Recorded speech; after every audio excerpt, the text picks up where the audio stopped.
Bookcase and Coffee presents Buzzing About Romance, a quick shot of romance. Hey everyone, welcome back to a Buzzing About Romance, quick shot of romance episode. Joining me for this quick shot is Leah. Hi, Leah. Hi, Becky. How are you? I'm good. How are you? Okay, I'm super excited because I'm so glad that we are finally reviewing one of these books on an episode. This is you talk about the series all the time, how it's one of your favorite series. It is. Well, one, I know the area that they're talking about. Like, it's not very far from me. And I say that, but it's really like 5.5 hours up into Michigan. That's not very far. I mean, that's a car ride. Like, right. You don't have to ride in an airplane for that. And it's such a beautiful area. So like there's this connection I feel to the area. And I don't know, I obviously have a huge girl crush on the author too. So just a little bit. Just a little bit. Okay. So on this episode, we are reviewing If It's Only Love by Lexi Ryan. This is book 6 in the Jackson Harbor series. In continuing with our small town September romance theme, we are headed to the lakeside town of Jackson Harbor, Michigan. Mm-hmm. So excited. Can you please read us the synopsis from Goodreads? Why, yes, I can. From New York Times best-selling author Lexi Ryan comes a sexy new standalone romance in the best-selling Boys of Jackson Harbor series. Meet single dad Easton Connor as he leaves the NFL and returns to Jackson Harbor to fight for another chance with the love of his life. I don't regret much. Not my decision to enter the NFL draft before finishing college, not fighting custody of my daughter, even if biologically speaking, it turns out that she's not mine, and certainly not seducing my buddy's little sister 10 years ago. But when it comes to Shayleigh Jackson, my no regrets attitude stops there. I screwed up royally where she's concerned, then I made another mistake when I let her shut me out of her life. Now, after more than a decade living in different time zones, I'm coming home to Jackson Harbor. My first priority is getting my daughter away from the media circus in LA, but the moment I see Shay, I know I'll stop at nothing to win her back. So what if she won't speak to me? So what if she's changed? So what if she's falling for some douchebag professor? I've never gotten over her, and I know she feels the same about me. I've let her go twice. I won't make that mistake again. If It's Only Love and all other books in this series can be read as standalones, but you'll enjoy reading them. Should I read all 6 of them? Yeah. Okay, so The Boys of Jackson Harbor. Book 1 is The Wrong Kind of Love, and it's Ethan's story. It's a nanny doctor. So good. Single dad romance. Widow. Book 2 is Straight Up Love, which is Jake's story. This is Coworkers, Friends to Lovers, I believe. Mm-hmm. I think so. Yeah, because she's the bartender, right? I think so. Book 3 is Dirty Reckless Love, which is Levi's story. And that one is Best Friend's Ex. Yes. Because Ellie is, it's a good one. You should just read it. Book 4 is Wrapped Up in Love, which is Braden's story. This is Instant Connection, Meet Cute, Single Mom. Yes. Yeah. Book 5 is Crazy for Your Love, which is Carter's story. Which is Sister's Best Friend. Meet Cute, Real Bodied Heroine. He's a firefighter. He is a firefighter. And book 6 is If It's Only Love, which we are reviewing now, and it is Shay's story, who is the lone Jackson girl. Right. So this was released September 10th of 2019. It is a brother's best friend, small town romance, single dad, childhood crush, second chance, and real bodied heroine. Mm-hmm. Trigger warning, content warning, death of a parent is discussed on page in flashback, and child with an illness on page mention, but in past tense. Yes. Also, Shayla deals with an eating disorder and food association issues, and those are mentioned on page. Mm-hmm. And put out percentage. If you guys have not been following along and you're just now tuning in, put out percentage is the percentage of the book that is read before there is on-page sexual action between the characters. Yes. And this is 43%. Which is not too shabby. Not too bad. They allude to put out percentage like earlier in the book, but you don't actually get on-page action. Well, there's some heavy making out at about 27%. But that doesn't count. Right. Because it was not at least in our books. In our book. Although, like, I read a book not too long, just a little side piece here. I read a book not too long ago. There was no penis action, but it was damn hot. So I counted it. I mean, I give it to you. So let's talk. I do want to mention the timeline on this is a little different than a book. It is not a chronological timeline, but it's not really flashbacks. It's a back and forth timeline. So the first few chapters are present tense, and then we get a few chapters in past. But they're told current, like they're in that moment 7 years ago. Like they're in that venturing, like, to talk about what happened, or she is going to talk about what happened. So like the flashbacks all make sense. But they're not flashbacks because they're not told in past tense. They're told in present tense. This is true, but you also don't get the whole story in the chapter where it's like the past. True. You get like a little snippet and then you have to go back to the present. Like but it works. It works really well the way it goes back and forth. So that's called a back and forth timeline. Just so everybody is clear, that is what it's called. We are trying to educate you on all the different kinds of timelines. And then some. And then some. Okay, let's talk about it. You have the best comment here. Let's start with Easton. The pining. Oh my goodness. The pining. Like, this guy pines so hard. And you talked about this in the football draft, and because he's one of your like draftees. Yes, one of my draftees. And he pines so hard for her. And I just love it because he's such a good guy. Like, he truly is a good guy. And yes, he made some dumbass moves and decisions concerning Shay. But as you're reading the book, like, you can understand his motivation behind those choices, but you still want to dick punch him at the same time. Yeah. I think that some of the things you have to give him some allowance for those punching moments is he was raised by a single mom with an uninvolved dad. Dad was not around, showed up once he got drafted into the NFL. But overall, dad was non-existent, did not support mom.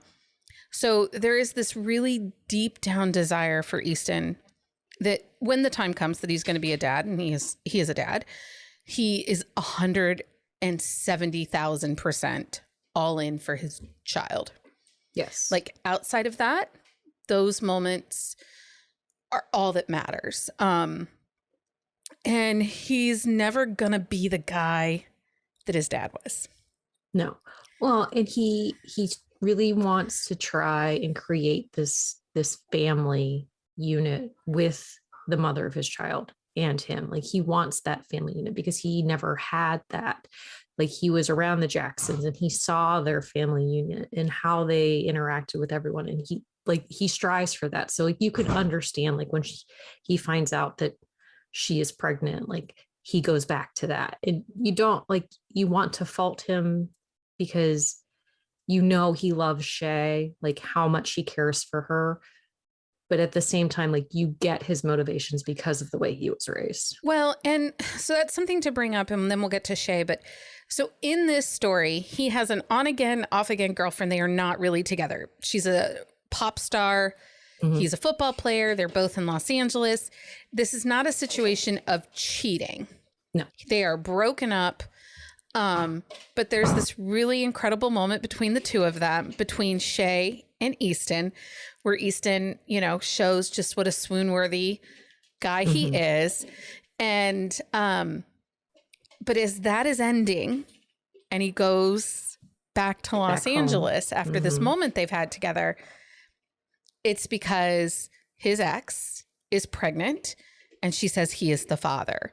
Yes. And at that moment, he makes the decision that he and Shay, it's just not their time. It's another timing issue. And that's a theme through this entire story is their timing is just always off. There's just never the right time.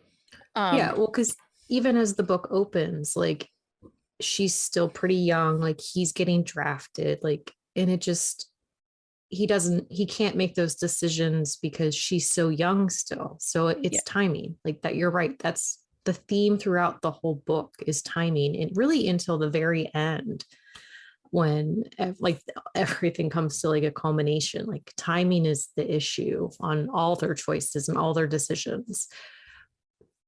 But let's talk about Shay, because I really like her. I really like her. She's a great character, and I think she puts up with so much. You get little glimpses of her throughout the entire series as she interacts with her brothers, and she pulls no punches. She tells her brothers what she thinks of them and how they're dumb. Well, in certain things. I think part of it though too is she is the only girl in this family of 6 kids. She's not the youngest. She is like the second youngest. Levi is the baby. Yeah. But so she has these 5 overprotective brothers who want to like shelter her and keep her in like bubble wrap for her entire life and make sure that she is okay. And she loves it, but she hates it at the same time. Well, and you can't blame her. It's small town. So she's had these 4 older brothers and a younger brother. They're all big, manly men. Her family is well known in town. They own the brewery. They used to own a construction company, and that comes into play in some of the other stories and a little bit in this one.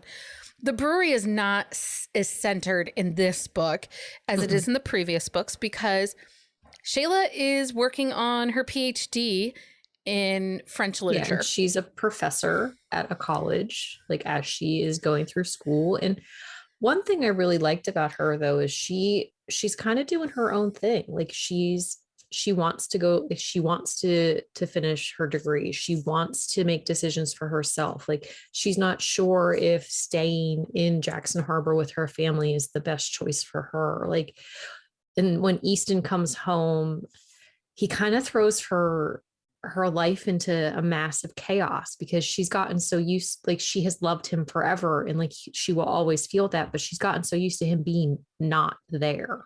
Well, she's loved him forever, but she kind of put those feelings away and locked them up tight and has tried to move on because he broke her heart. So in the story, we do mention this in our content trigger warnings. Her dad dies of cancer, and that's a theme element through all of these books. And when Easton, who has such respect for her father, comes back for the funeral, and he does something super shitty. And at that moment, she's done. Like she's given him 2 other chances. And at that moment, she can't anymore. She cannot, like, she just can't open her heart to him anymore. And she even says at one point, like when they're talking about stuff, she's like, you broke me and I can't do it again. Yeah.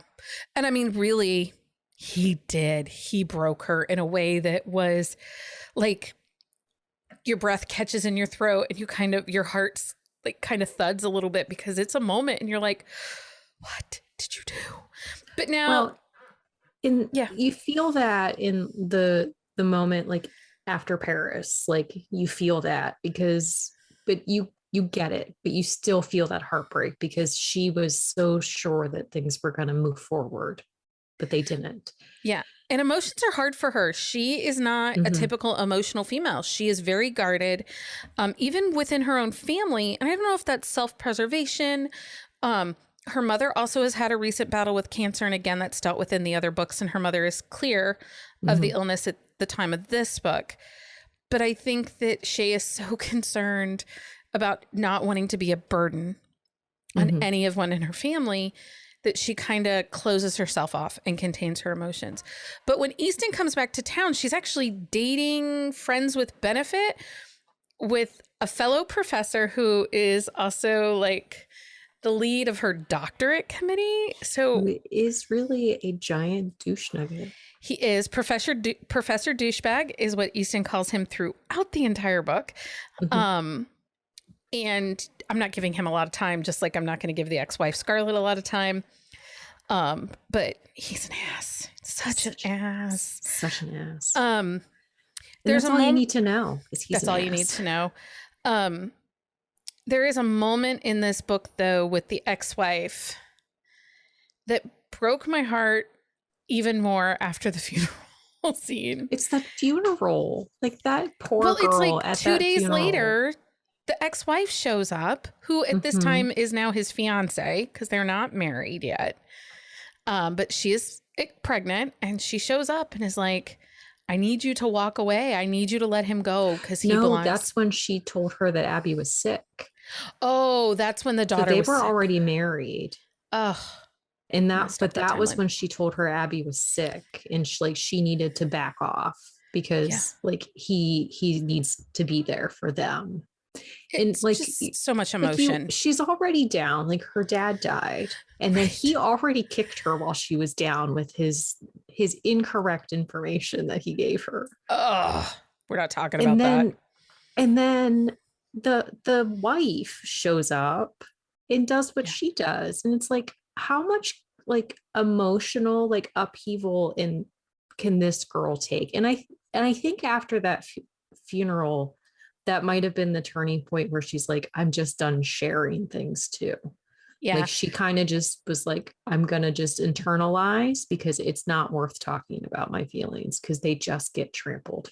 Right. So there is one character throughout this entire series of books that is a beautiful and lovely character, and that is Shay's mom. Mm-hmm. She has these 5 boys that are a handful. She's dealing with her own cancer diagnosis, and then her daughter. She's a rock, and it's really highlighted really well in this book, and the chaos of the Jackson family brunches on Sunday morning, and it's just. Well, and that's the thing too, like Sunday brunch is a staple. Like they do it every single week, whether or not every single kid and significant other and grandkid is there, but like that brunch happens. And I think that was one thing, like her mom knew like she was going through so much, like when he showed back up, but she was waiting for her, like she was waiting for Shay to come to her. But there was a point, like they were at a brunch and she's like, if this is what you need to do, you need to do that. Like this is always home, but if you can't be here, then that's okay. And I just thought that was such a profound moment. Cause like this mom, like you can just feel how much she loves all of her kids, like whether or not she wants them to leave, or, I mean, no mom wants their kids to leave, but like she wants her to be there, but she wants her to want to be there. Yeah. You know what I mean? Nope. I love this series. Anyway, so let's get to our questions because, we haven't really spoiled it, but we have. But we haven't. Okay, Leah, did you like this book? I did like this book, but I thought the way Lexi Ryan put this book together, like the back and forth and just the pining of Easton, I thought it worked really, really well. Yeah, I love this book. It's one of my favorite of the series. I recommend this series all the time. You do. You really do. Who would typically like this book? Fans of unrequited love, because they definitely have that. Best friend, siblings, single parents, small town, and a good pine, if you like a good pine. I mean, it's also a great family series, and it made me think of when you were talking about their brunch, because I just finished another book with a family that has a brunch tradition. And that's the Hartigans from Avery Flynn. So if you are a big fan of her Hartigan family styled series, this would be a good series. Would totally love this series too, with crazy overprotective brothers and a sister that's, just kind of like, what the heck, a little nerdy, brilliant in every way. She's independent though. Like that's one of the big things. Like she's independent, but she's not indecisive. No. And she's not like lost. No, not at all. A little lost, emotionally lost, but I don't know if she's lost or just really closed off. Maybe. Okay, so would you recommend this book? I definitely excuse me, I definitely would recommend this book. I really enjoy this whole series and can't wait for book 7 to come out for everybody. Yes. Book 7 comes out October 5th, I believe. 3rd or 5th? I The think 3rd. the 5th. No? I don't know. It's I the don't know. first week of October. The first week of October. So make sure you grab your copy of it. I love this series. It's sexy without being over the top sexy. And it's really a great example of contemporary romance. And I just adore Lexi Ryan. So I do too. It wins. She's just amazing. Anyway, thank you everyone for joining us for this quick shot of romance. Until next time. Happy reading, everybody. Find us on Instagram at Buzzing About Romance or on Twitter at Buzzing Romance. If you like the podcast, please leave a review. If you'd like to support us directly, join the Bookcase and Coffee Patreon and receive exclusive content only available to Patreon members. Check out bookcaseandcoffee.com for our on-the-shelf show notes.